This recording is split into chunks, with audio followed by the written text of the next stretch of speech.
Yesterday, the Dow and the S&P 500 created dojis right here at a potential resistance level.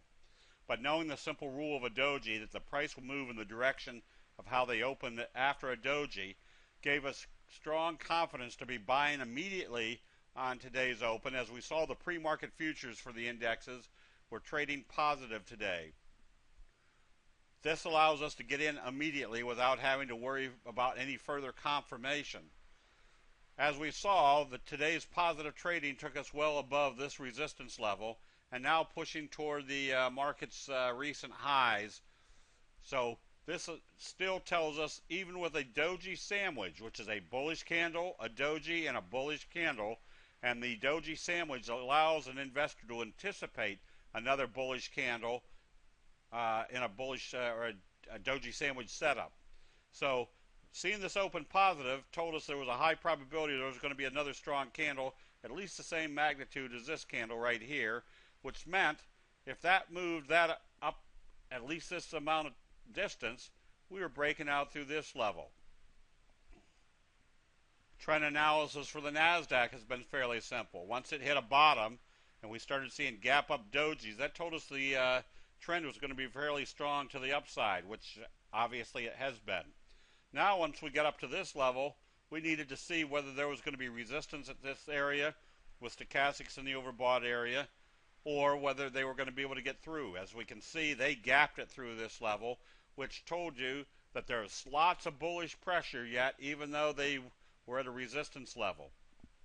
This would imply there's still some more upside in this market. And knowing what happens with specific price patterns, such as the fry pan bottom, this big slow rounding bottom, notice the uptrend started with a doji gap up right at the 50-day moving average and above the T-line. This is what we call our best friend, because we know the probabilities after this signal setup is a strong uptrend. If we know this is going to be a strong uptrend coming out of this pattern, we know we have a fry pan bottom in progress. Where does a fry pan bottom start really getting active? Right at the level that it started, and they gapped it up through this level. This tells us there could be a lot more upside. So this puts us in positions where we know where the probabilities are in our favor quite a bit of the time. That same scenario was applied to our recommendation on YNDX today, with a gap up through the resistance level. If this is wave 1, this is fry pan bottom. Wave 3 coming out of the fry pan bottom probably be equivalent to this wave over here.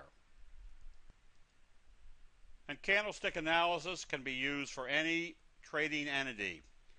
The Japanese yen did a morning star type signal with two dojis down here and a bullish candle. Morning star signal that closed right on the T-line. A positive open after that signal gave us two pieces of bullish information.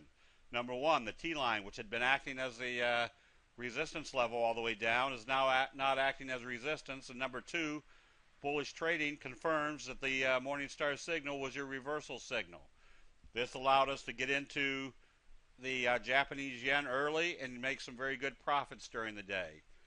The whole purpose of candlestick analysis is to identify what has gone on in investor sentiment for centuries and will probably continue for the next few centuries. It just puts you in the right position at the right time. That'll be it. We'll see you in the chat rooms.